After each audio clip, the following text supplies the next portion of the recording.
Hello all, today's video is revisiting a subject as promised. Last part we looked into how the transporters of Star Trek are supposed to work and the amount of crazy conversion that has to go on to complete a transporter beam-in. If you haven't seen that video, then just be aware there will be a bit of jargon in this one, which the prior helps to explain.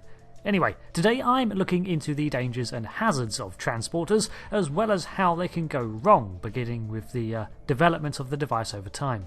The transporters, at least the Starfleet variety, were developed in 2121 by Emery Erickson, through much trial and error, with some test subjects losing their lives in pursuit of teleportation.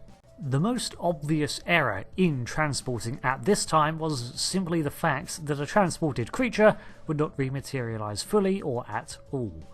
This could be caused by a degradation of the matter pattern or a mistake in the recombination of molecules. As previously mentioned, the longer a pattern remains in the matter stream, the greater the chances of some of that matter to degrade, becoming unusable in the reconstruction of the pattern. With time and improving iterations of the device, this error was mitigated to the point where it is seldom encountered, with counters such as the matter stream being rematerialized when the safe storage time of 420 seconds is near, and even the feats of Captain Montgomery Scott, which enabled a matter pattern to be preserved with only 0.003% corruption over 75 years.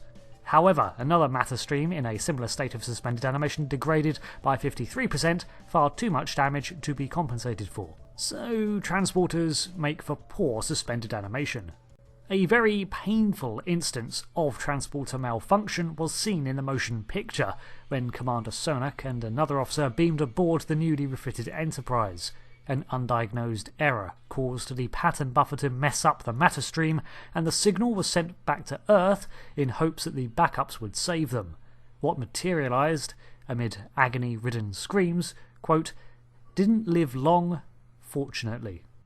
Another issue that was common in earlier transporters was simply when the phase discriminator, responsible for picking out what was part of the target and what was surrounding matter, was not as refined.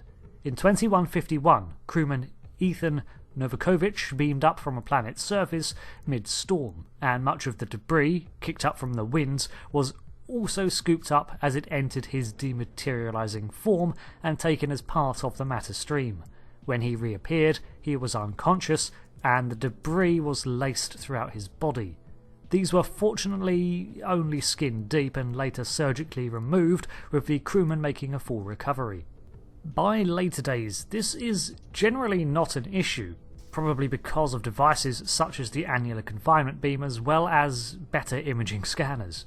However, directed energy weapons still have enough oomph behind them to pierce the transporter beam, and if they hit at the correct moment, they can even vaporize the disassembled molecules, so that when the subject reappears, they do so with an injury akin to being hit by the shot.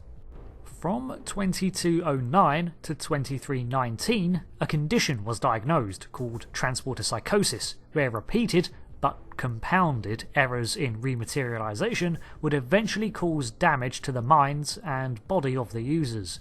This was rare, but a major issue until the adaptation of the multiplex pattern buffer. What is strange, however, are the numerous effects that can occur mid-transport. By all factors, a person theoretically should not remain conscious at all in the beaming, but it seems that in frequent cases a person is aware of the process, at least the beginning and ending phases as they vanish and rematerialize. They're probably not aware of their time as a matter stream in the pattern buffer or being beamed through space. But in several instances, it is recorded that a person's mind can play tricks on them, such as Hoshi Sato's entire delirium, where she experienced dreamlike anxiety-fueled hallucinations mid-transport, in the 5 seconds it took for the beam to complete. Kinda like when your alarm goes off and you dream you got up for work, brushed your teeth and put your clothes on, only to wake up properly to a call from work asking "where are you?" because you actually only dreamed the start to your day. That was too specific. During a transport by Reginald Barclay, he encountered a microbe that the biofilters did not recognise due to its obscure nature.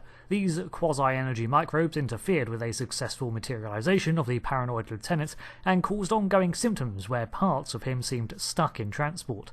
Worse off, however, was the crew of the USS Yosemite, who had encountered the microbes firsthand and tried to beam them out, only for they themselves to be trapped mid-transport.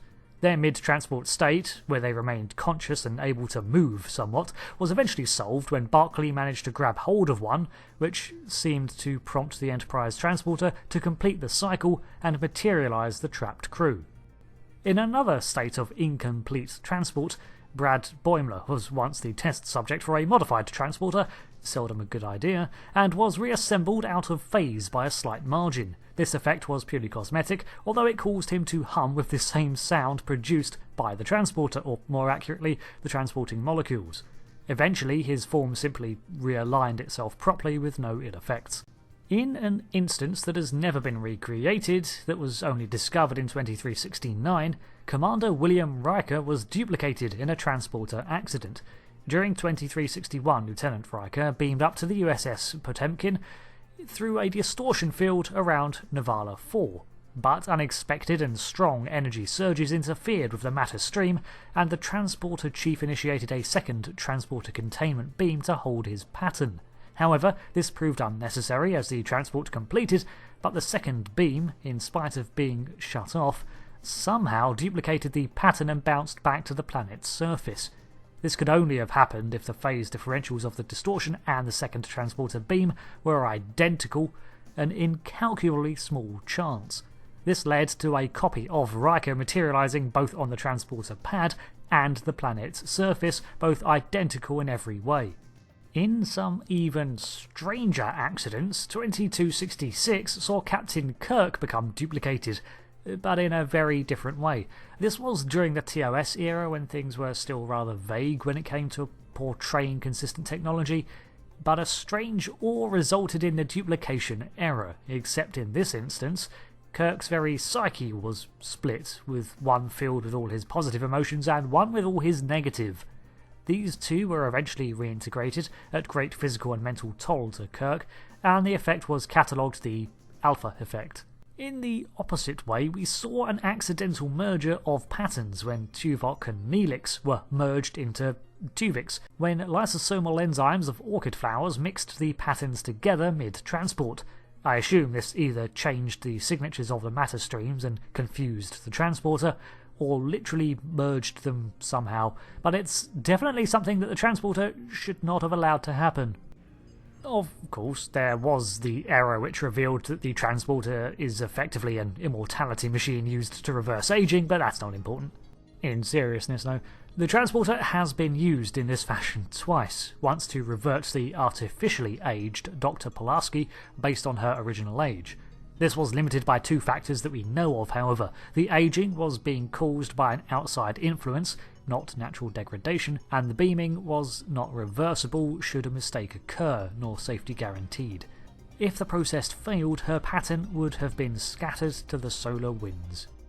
The more notable version, however, saw Picard and several others reduced to children in age, but this was caused by a rare molecular reversion field that messed with the pattern, causing the reassembly of their DNA to lack the riboviroxic nucleic structure. Despite it being an accident, this sort of knowledge is going to definitely interest someone, so the only reason I can see that it didn't go any further is that perhaps there would have been some dangerous long-term effects? I don't know. I would say that almost all of these cases of de-aging, duplication and merging, one problem sticks out to me based on how the transporters are described to work. When someone is shrunk down to child size or a duplicate Riker is created, where did the extra matter come from that formed them? The point of the transporter is that the molecular structure that makes you is transferred in its entirety, not simply a copy-pasted. But these instances seem to contradict this, unless we're talking about a quantum duplicate suddenly popping into existence, which I think is nigh impossible. Where did the excess matter of adult Picard go when he was regressed into a child? Quantum physicists, go! Then again, one of the biggest issues with the transporter is that it can effectively be used to traverse to different universes and beam through time. When the matter stream is brought to a subatomic state, its relation with the fabric of reality seems to get a bit tenuous, and the smaller something is, the more likelihood of things happening to it, in my limited understanding anyway. Regardless of the real-world science being used to give Star Trek something to grasp onto, the transporter has seen people cross over with the mirror universe several times. This is attributed to the relative closeness of the mirror universe, not physically close, but in terms of overlapping realities, it's a very close neighbour to the prime reality. Going subatomic in a matter stream, especially if an alternate you is doing the same thing in the same place at the same time, well, it's entirely possible for the matter stream to slip between universes. This has happened once in 2256, 2267, 2370, 71, 72, 74, and 75, so actually this seems to happen a lot. At least until the late 2600s, when the mirror universe's proximity to the prime pulled it too far away for crossing to be easy. As for beaming through time, well, if the Avengers can do it by shrinking, then I imagine the same thing applies to a stream of subatomic particles. Aside from passing through any micro wormhole or rift in time that may happen to be along the trajectory of the stream, a high level of chronotons can contaminate the beam, and as these particles themselves travel through time in any direction, they can pull a matter stream to the correct location, but in the wrong time. Done by accident in 2371, dropping an away team back in 2024, by the 29th century, Starfleet was using temporal transporters as part of its time fleet, so in this instance, a mistake led to a development of a new technology. There are several more instances of transporter accidents, but often these are attributed to tampering. There are even assassination devices that can deliberately scramble a beam, for example, but I wanted to provide a wide array of potential issues that are more natural in occurrence. The transporter is a very dexterous device in terms of what it can accomplish, which is why there are entire professions within Starfleet dedicated to its operation. It consistently sees modification for specific uses, upgrades, and safety developments as new issues arise, making it one of the safest ways to travel in Star Trek. Nonetheless, I do like a good transporter storyline because it reflects the uneasiness that I would definitely feel about stepping into such a murder box. Yeah, no, I wouldn't touch one of those things. Give me a folded space gateway over being disassembled and shot across space. What about you? Think of any more transporter issues? And, of course, would you use one? I've been Rick, and thank you for watching this part 2 on transporters. If you want to see a breakdown on how they operate for the most part, I did leave out stuff about the Heisenberg compensators. The video is linked below, so until the next one, thanks again for watching, and I'll see you next time. Goodbye.